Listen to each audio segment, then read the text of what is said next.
Who are you? I'm Kent Gash, and I am the founding director of the new studio on Broadway at Tisch School of the Arts, New York University, and I'm also artistic director of the acting company and a freelance director. I'm David Herskovits, and I am the artistic director of Target Margin Theater, and I have directed our production of Showboat A River at NYU Skirball right now. Yeah. Cool. Great. Well, which we've just seen this production. You just had, was this like a final preview? One more preview and then opening. Yeah, cool. But, yeah, cool. but yeah. You know how it is. It feels like it's all happening. Yeah, of course. Of course, the final preview feels often like, okay, we gotta, like, whatever we're doing, I gotta tie it up now. Yeah, congratulations. I've really just seen it. And it's, we were talking a little bit earlier about the fact that it, as a piece, ever since its premiere, it has really never been done the same way twice. So, which is maybe testament to the sort of enduring qualities of Edna Ferber's source material, of certainly of Jerome Kern's musical contributions. Unbelievable, that score. It's one of the great scores ever, I think. And I agree. And certainly its content. I mean, Edna Ferber, such a great writer and unsung in so many ways. I teach a lot of her work, and I've always said if she had been a man, everybody would know who she was. Everybody would know who she was. And so you attribute the longevity of Showboat in large part to her, to that source material. Well, in some ways I do, yeah. And also because almost everything she wrote was about the intersection and collision of culture, class, race, and gender. Yeah. Giant, Cimarron, So Big, Showboat, those four novels alone, all of which have been made into sort of extraordinary films and have been adapted for other mediums, all because they have such combustibility and are about big ideas. And, she was always sort of looking at kind of the long haul of a thing. What is sustainable? What is the sum accumulation or sum total of a life? What is its value? And even her work with George S. Kaufman, Dinner at 8 is arguably one of the greatest American plays ever. How great. And so I just think it's, the things that Showboat is about, which your examination of it, this reconsideration of it is such a, is really going right to the heart of what the piece has always been about. Race, class, the impact of race, class, and gender on a life, the fact that the men in the piece have a freedom to do certain kinds of things that the women do not have to do. And the women are, it's hard for them to be self-realizing or self-actualizing. I feel that's also very Edna Ferber. Like that, to me, that moment in the boarding house scene where Magnolia gets the letter, the guys run away, and she just has to grapple with this and says, I'll look for work. Right. Like she's doing it right there, right before your eyes. Right.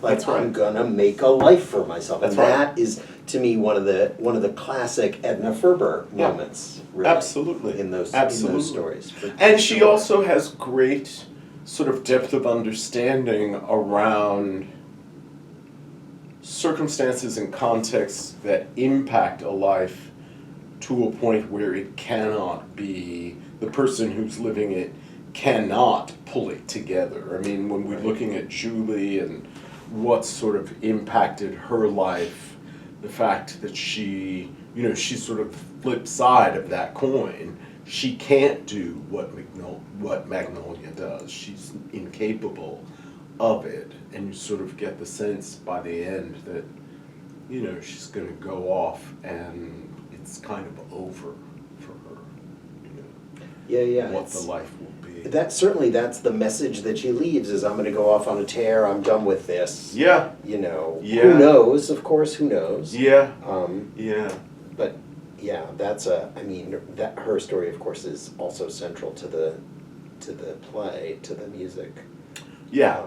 Well, and it's, the history of who's played Julie and who hasn't. Yes, and who should have, who got who to and didn't get to. Right. All that. For sure. And then who did it in the movies and all that. Yeah, sure. For sure. Well, you were talking earlier about something that I want to open up more, and I'm curious to know what your thoughts are about it, about how Showboat has been unstable as a work, as a music theater work, from the moment it opened, really before the moment it opened. Well, one of the things that kind of attracted me to it is both canonical, completely classic, everybody loves it, people return to it, and absolutely unstable. It's every single time it gets done, it's rewritten and changed. Right, but I think part of that has always been, I think Showboat was the first American attempt, and this is Oscar Hammerstein's doing, really, at sort of creating something that, a musical entertainment about really serious subject matter. Really serious subject matter.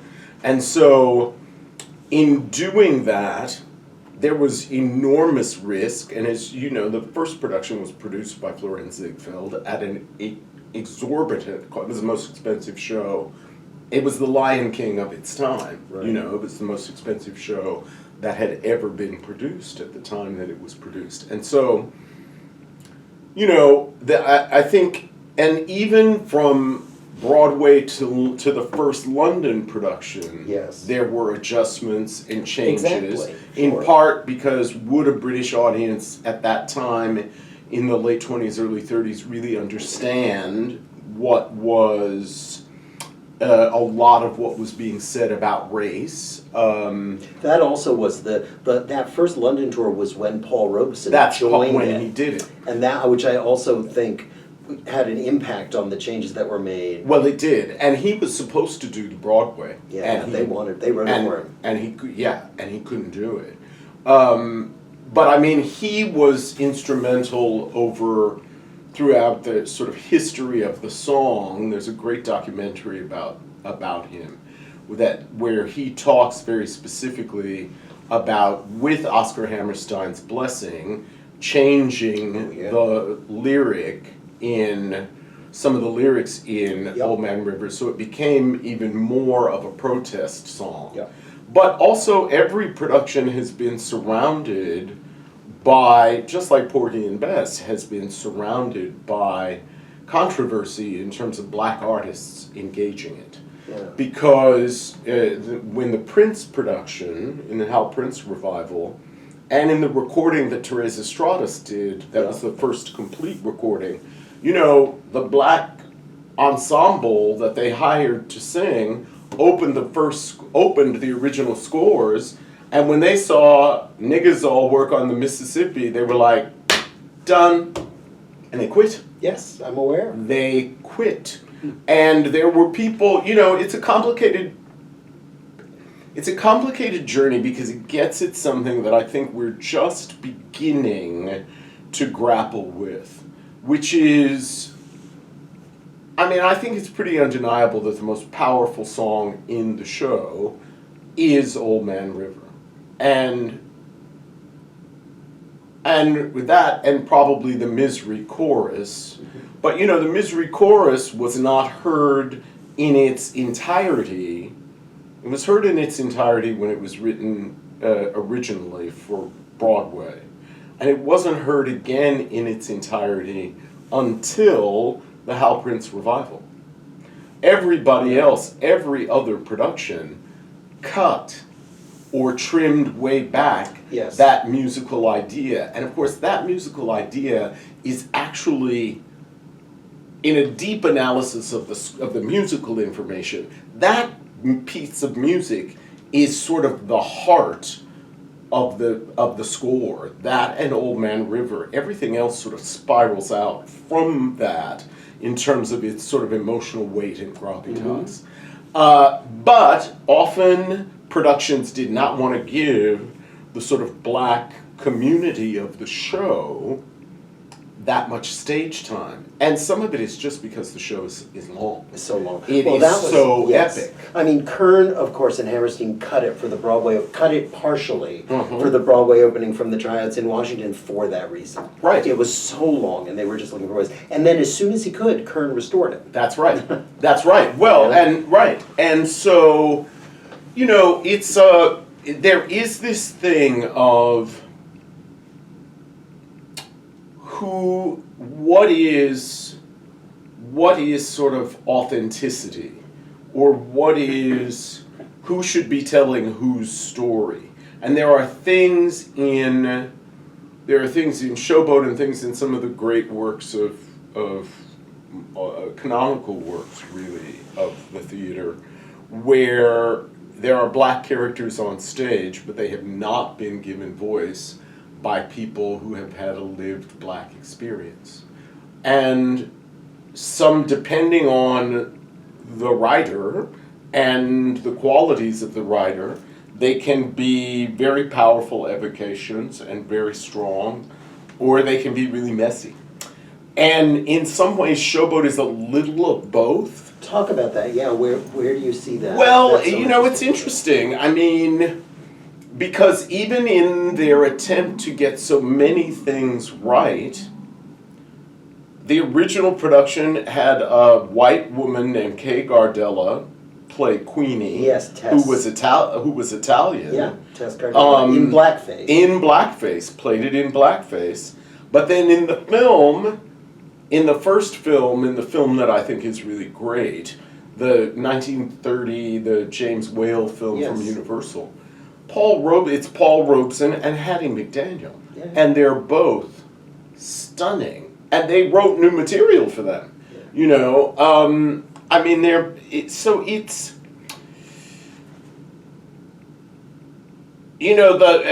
mean, you hate to reduce it to something as cliched as this, but it's really the proof of the pudding is in the tasting. So some of the material I think is extraordinary and genius, and some of it, but then you look at In Dahomey, for example, and you just think, well, no, I see what you were trying to do, and I see why, but no. And I think your response, this production that you've created, your response to that is really powerful. I'm so glad wonderful. You feel that way. Well, I wish, did you meet Dion McLean-Freeney, our one of our music directors? No. Because she was conducting the show today. You I saw Dion in the pit. But that was really, it's all about the collaboration, as you know. Yeah, sure. And that Dion was really the conversation with Dion was really what made those choices about that section happen. Yeah. And she rewrote that. Some of that is her own composition and having the truer African material, and then seeing and hearing sort of what was written for them to do as an exhibition in the World's Fair. I mean, it was really, all of that was really, I thought was really artfully done. Yeah, I appreciate you saying that, because it's very, as you know, and as you were just saying, the challenges of some of those scenes and passages are so complicated and so contradictory in different ways. And so if you're really going to try, I understand why, hey, just cut it isn't often an attractive option. Well, right. But if you're going to do it, then you really have to rise to that challenge. Right, you have to figure out what is it. And, we can't, the nice thing about re-examining anything is, if it's any good at all, you have to really look at it as though it's a brand new piece of material. And what is it? Why should we tell this story now? Now, today. What does it mean to tell this story now? And who do we hope is in the audience? Because realistically, as much as and I mean, it's impossible to know this, but as much as we know about the humanism of Oscar Hammerstein's heart, it's in almost everything. Most of his work is about race, actually. Yeah. So much of his work is about race. The King and I, South Pacific, Showboat, there so much of the work is about race and about prejudice and about overcoming prejudice or confronting it or recognizing it. And yet, you stop and think about it, really all of those works, including Showboat, all written for the commercial theater. Absolutely. Well, we know even to this day that commercial theater is not necessarily the province of where you're going to get the most diverse audience. It was probably more diverse in some ways at that time, the time some of those shows were written, than it is now, just because of the cost to get in now. Lord. It's prohibitive. I'd like to go to Broadway. Yeah, right. No, it's completely I'm aware. Prohibitive, Yeah. So I think, what's interesting to me too is that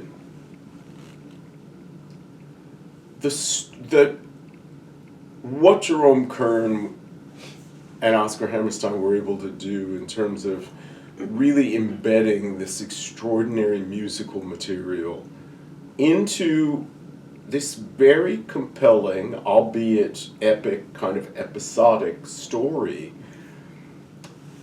Even in its length, even sometimes when we now look at it and maybe think certain things feel clumsy or really of their time, there's an undeniable power in the piece. And the giveaway to me also is that, often Magnolia and Revenant are sort of dismissed as kind of, outtakes from operatic, from the operetta, basically. And they do feel like they have, some of their modeling is based on sort of principles from operetta. But, that scene when they decide to play make-believe, and it leads to that song, and by the end of the song, the act of make-believe has they actually fall in love. I've never seen it not work. Yes. Even in terrible productions of Showboat. And that's another dimension in which the piece is, in a different way, a backstage story. Totally. They're play acting, totally, and then they're in love. Totally. Just like that. Yeah, well, I think the backstage of it and the sort of theatrical world of it, for some people, is really their way in. Yes, it's easy to get in that way. Yeah. That's just fun. Yeah, exactly. It's just a pleasure. Exactly. And for us who work in the theater, it's like, okay, this will be great. It's it's backstage story. It's about rehearsals, auditions. Well, and it's about a lot of tropes. There are tropes from the melodrama. There are tropes from the operetta that are in it, but their skill, Hammerstein's skill as a playwright, and Jerome Kern's skill as a melodist. Yeah. Those melodies. The music is come amazing. on. Yeah. that's really come on. That stuff. You just want to. That's something I really hoped for in our show. Is there's all the difficult stuff, all the complicated racial stuff that's so central to why do the show now. Yeah, sure. You were just saying why do it today, but also let's hear these gorgeous. songs. My God. Let's give people that pleasure and that richness. Yeah. And then you can have both. That's right. All the beauty and that's all the hook. Yeah. The music sort of seduces you, and then they've got you. Which is sort of the power of lots of great musicals that take us into difficult subject matter. So it's. I think we're always going to be, because the issues of race and class and gender, inequality, because we haven't solved any of them, I think we're always going to go back to Showboat. I do. I think we're and I don't think the show solves them, but it examines them and gives us an opportunity to at least wrestle. Today, exactly. Wrestle with them in a meaningful way today. And this idea of solving this is something that I really very intentionally tried to set aside. Showboat is not a problem to be solved. Oh, no. It's about these difficulties, and the point is, exactly as you're saying, to bring them into the room with us now. Yeah, right. And that's the challenge, and the excitement of it. Yeah. And I loved that, I loved that a majority of your company, is actors of color, and so people are constantly sort of examining, because there also is this thing of, it's a very unique thing that if you are the othered person in the society or of a culture or race that has been othered by a predominant society, then what happens when you occupy those characters, those spaces, those ideas? It's very, always very interesting. And how was it for you? You were saying that as a young performer, you were in Showboat. Yeah, I was. And what was your experience? And have you done it more than once, or have you No, done it in no, I've only done it. I've only done it once. I don't perform anymore. I was 14. It was in Denver at a really wonderful theater that did these big musicals, and I looked a lot older than I was, and my voice had dropped and blah, blah, blah, blah. And so, I auditioned and I got in it. It was interesting. My parents just said, you can do anything you want as long as your grades don't go down.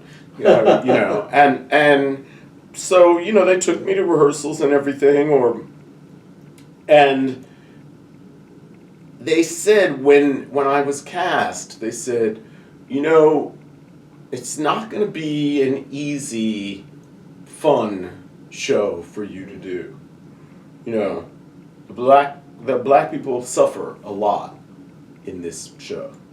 And you just have to think about that, because you're going to have to do that honestly every performance. Every night, And at the time I was like, yeah, but it's a show. I mean, I'm 14, I just wanted to be on stage. And it was complicated. It wasn't a great production. The guy who played Joe ended up being, and I was at 14, I was the Joe cover. Oh my goodness. He turned out, it was crazy. I was in the ensemble, and he came to a performance drunk one night. Oh gosh. And so, I went on in the middle of a performance, which was, and I did know enough, even at 14, that if you're cast as the cover, just learn it. Learn it the day you get the assignment. So I wasn't nervous about going on. I knew the material. But it sort of made no sense by the end of the play that this 14-year-old is standing on stage belting his heart out singing Old Man River, But, it was a great experience. And it was a great experience because it allowed me to really get to know the show and get to know the music. Yeah. At that time, this was in probably 1974, and so my parents were big jazz heads and knew a lot of famous jazz musicians, and I actually had gotten to know Showboat, not from the movies or anything, but from there's a cast recording from the London production with Cleo Lane. Oh.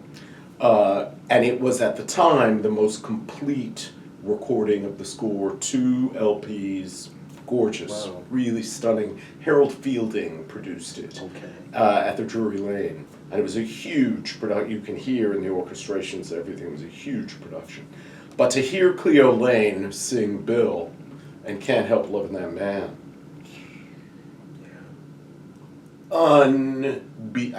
unbelievable. You just thought, okay, this feels like it was written for you. Yeah. And of course I knew that it wasn't, but so it was great. That part of it was a great experience. I sort of had my difficult racial content experience as an actor in a production of Big River, which I had avoided as a piece. I don't. That was from the '80s. I don't know that. Yeah, it's been the musical version of Huck Finn. Okay, right. And I had avoided it. I wouldn't even audition for it. But there had been, it was like 6 or 7 months I hadn't done anything. And I was like, okay. And so I got the call to go in for it. And I went in and I was like, I don't really want to do this. And I got it, sure enough. And I said to my agent, okay, well, ask for everything. Yeah. Ask for a bunch of stuff and they'll say no. You were gonna do Jim? I covered Jim and was in the ensemble. Okay. 2 days into rehearsal, I thought, I really can't do this. You're practicing walking across the stage in shackles. You're singing these songs, and I didn't like the show when I saw it. When I saw the Broadway production, it was all very well done and wildly talented people. I had friends in it, but I didn't like the piece because I felt like, whose idea of entertainment is this? Yeah. Who is this actually for? Because you're not really. It's not. It would have to have been written from Jim's point of view. For me, and there's actually a novel, of course, now that's all about that. But so I gave notice. I opened it, and I gave notice, and I was out of it in about 10 days after it opened. Yeah. Because I just thought, I don't want to do this. It feels, and it wasn't about not playing that experience or playing that history, but it felt really false. Yeah. It did not feel honest to me in any way. And I never felt that. I didn't feel that in Showboat. Yes, and that goes back to the writing of the material. Right. Itself, right? Exactly right. It goes back to the quality and particularity of the writing. And the feeling that there hadn't even really been an attempt to understand these lives. I mean, look, if you write a lyric and open your show with a lyric like "Niggas all work on the Mississippi," you're trying to put your finger on something. You're trying to get at it. I agree. And the payoff is niggas all work while the white folks play. Well, that's not wrong. No, it's not. No, it's not. And then the show sort of, in a great production of it, you really kind of feel like, and what's interesting is that's the first thing you hear. That's actually not, doesn't come later. That's the lens that you're being asked to watch the entire evening through. Totally. And I've seen productions where they weren't smart about that. They didn't tap into that idea. Yes, of course. Because if you see that, if you really hear that and are positioned in that way to watch the thing unfold, you do see it differently. You do think about it differently. Yes, and hence in our production, Stephanie coming out to say those lines. Yeah. So everybody can hear them. Yeah. Without any instrumentation, without any singing. This is how this begins. So I have a question for you. Oh. Why N-word as opposed to actually saying the word? That was the choice, a conversation with everybody in this group, and that was the choice of the performers doing it. Interesting. I do not feel, I'd be curious to know your opinion about this, but I do not and did not feel comfortable sitting there with a room full of people of color. Saying people, that you have to say correct. This word. Yeah. No, and that's God bless you. That's God not for bless me you. to say. Yes, no, what right. What I did say was, this is the text, and I want people to know it. I want people to confront it. there are many different ways we can do that. Let's talk about it. And I want to also add, I'm not just talking about black people. There were various other people of different, people of color, people of different identities in that circle. And so the conversation became very rich in that way over the many weeks that we worked on it. But to your question, that really is what that came out of. And ultimately, I also felt like in any particular passage of the play where it comes up, the first moment is the most important, as you were saying. It's what brings your ear into the story. Right. But I also feel like the person who has to say it has to be comfortable with what they're doing. Well, right. No, yeah. And there's two layers. One is we all have to be on board with what we're doing, and then also, if it's your moment, Kent, I'm not going to make you do something, even if other people are sitting around saying you should do it. It's like, what do you want to do? Right. You're going to have to do it on stage. What do you want to do? No, that's right. And that's what it comes back to. That's right. Like that. I mean, don't get me wrong. I'm a director. I'm comfortable asking people to do things that are challenging, asking people things that are demanding artistically or whatever. But this is a different category. This is bigger than playmaking. Correct. You know, I mean, and there are some things that are, and I think,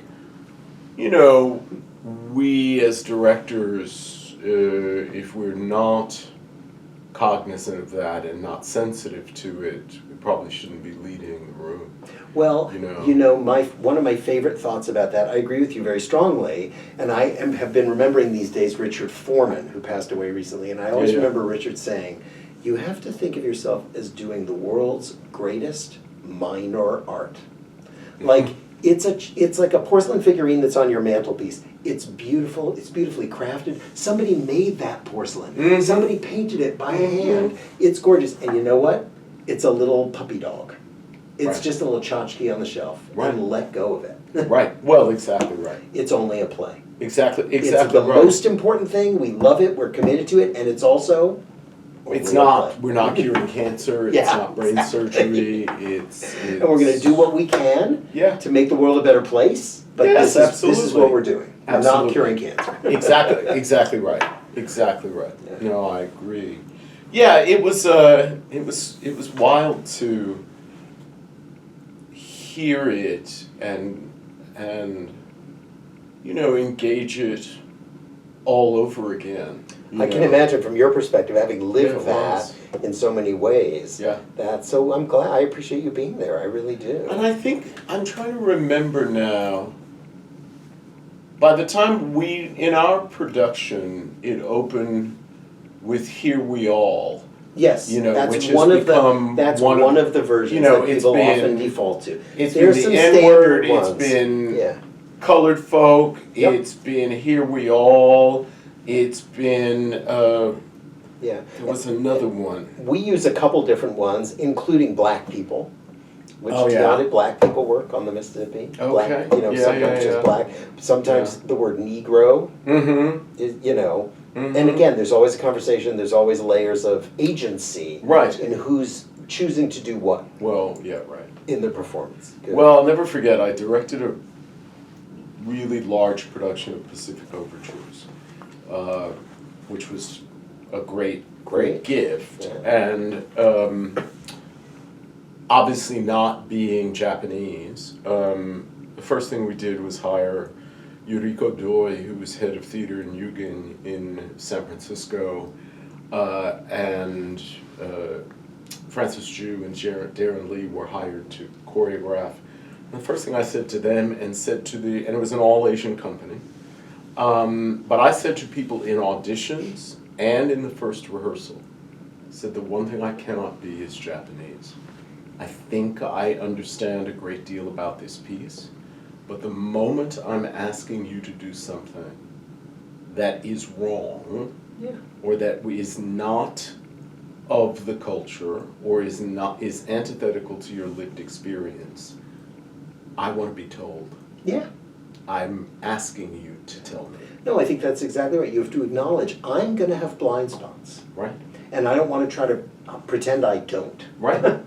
And the best I can do is be open to knowing that and asking the support of the people around me to help steer me right. Right. Exactly and right. This is how you do it. Yeah. If you're gonna do Pacific Overtures. Right. And now I wouldn't. Now I would say no. Exactly. You have to get as much as somebody I else would to do die it. to do it again. In this moment, No, you gotta. context is everything. Yeah, you gotta have somebody else do All it. right. It's great to talk to you, Ken. Yeah, you too. Congratulations, my Thank friend. you again. Congratulations, and Alrighty. thank you for re-examining Showboat, for Thank keeping you. that I conversation hope. alive. This is the goal. You know. Just keep the conversation going. Yeah. There's no Yeah. answer, there's just the conversation. Yeah, and for giving a great opportunity to the brilliant Stephanie Weeks. She is brilliant. Yeah, she Come is. see Stephanie Weeks. She is. All right.